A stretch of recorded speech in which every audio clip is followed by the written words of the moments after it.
Sebelum masuk ke apa aja sih yang dikerjakan sama anak muda Indonesia sampai bisa masuk daftar Forbes 30 Under 30, Minko mau ceritain dulu, apa sih sebenarnya Forbes 30 Under 30 itu?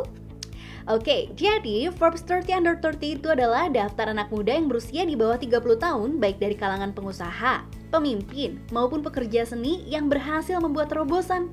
Eits, tapi nggak bisa sembarang nama masuk daftar ini. Proses kurasinya cukup ketat dan dilakukan oleh juri yang berasal dari kalangan pengusaha sampai pemimpin bisnis. Kategorinya pun nggak cuma satu. Kalau kita lihat dari website Forbes.com, ada 10 kategori, yaitu Entertainment and Sports, Media, Marketing and Advertising, Social Impact, Finance and Venture Capital, DR, Enterprise Technology, Consumer Technology, Retail and E-commerce, Healthcare and Science, Industry, Manufacturing and Energy.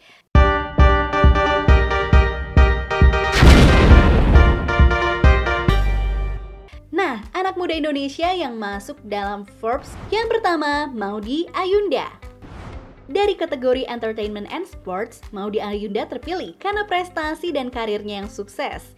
Maudy Ayunda merupakan satu-satunya aktris dan penyanyi dari tanah air ini. Forbes menjabarkan rentetan prestasi Maudy Ayunda, mulai dari karir sampai pendidikannya. Ya, Forbes menyoroti Maudy yang berhasil meraih penghargaan Female Singer of the Year dan juga terpilih mengisi soundtrack bahasa Indonesia untuk film Moana. Selain itu, dijabarkan pula pendidikan Maudy yang merupakan lulusan jurusan Filosofi, Politik, dan Ekonomi dari Universitas Oxford. Dan Maudy juga merupakan lulusan dari jurusan Bisnis dan Pendidikan di Stanford. Yang kedua, Jerome Pauline dan Jehan Pananginan Sijabat dari kategori Media Marketing and Advertising.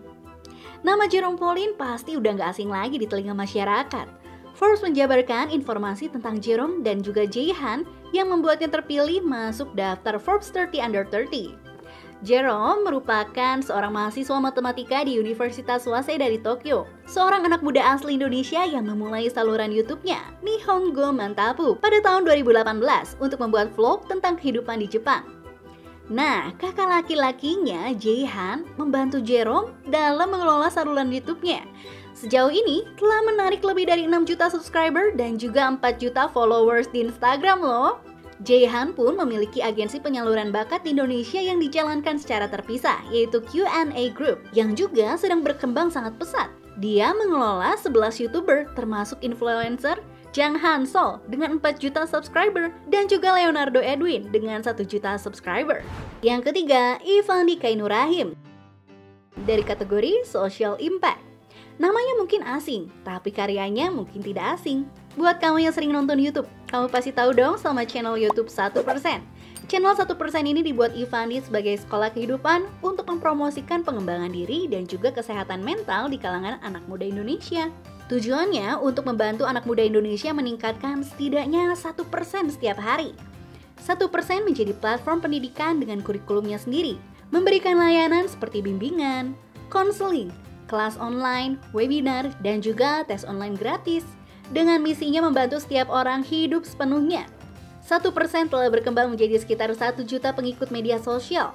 Ivandi lulus dengan gelar sarjana psikologi dari Universitas Indonesia. Yang keempat, Bernardus Setia Ananda Wijaya dari kategori Finance and Ventures. Kalau kamu udah mulai investasi di reksadana atau saham, kamu pasti tahu dong sama Sukor Sekuritas. Kalau di reksadana, biasanya Sukor ini masuk ke dalam rekomendasi dengan riwayat return yang tinggi.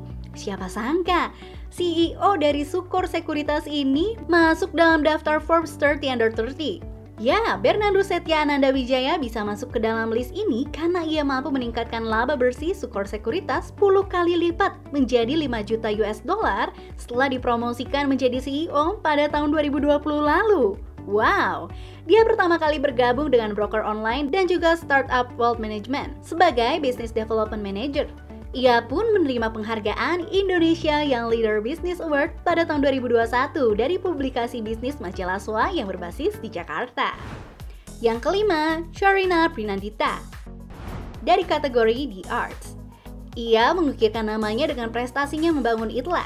Seperti banyak anak Indonesia lain, ia tumbuh besar dengan makan di makanan cepat saji yang berasal dari luar negeri. Di tahun 2016, Sharina dan juga dua orang temannya memutuskan memulai pendanaan untuk membangun makanan cepat saji lokal yang menyajikan makanan rumahan Indonesia. Ia memberi nama makanan cepat saji ini Eatlah. Dan saat ini, Eatlah memiliki 24 gerai di 6 kota di Indonesia. Ini juga sangat populer di Instagram dengan lebih dari 60.000 pengikutnya. Wow, keren banget ya. Ternyata anak Indonesia pun mampu bersaing di industri global. Gak perlu banding-bandingin diri kamu sama mereka. Video ini dibuat agar kamu bisa termotivasi dan bisa bilang ke diri kamu sendiri, masih ada kesempatan juga loh buat kamu. Tidak perlu terlalu cepat, yang penting bangunlah fondasinya dengan kuat. Oke deh, semoga ini bisa menjadi inspirasi kamu ya. Sampai bertemu di video berikutnya. Bye-bye!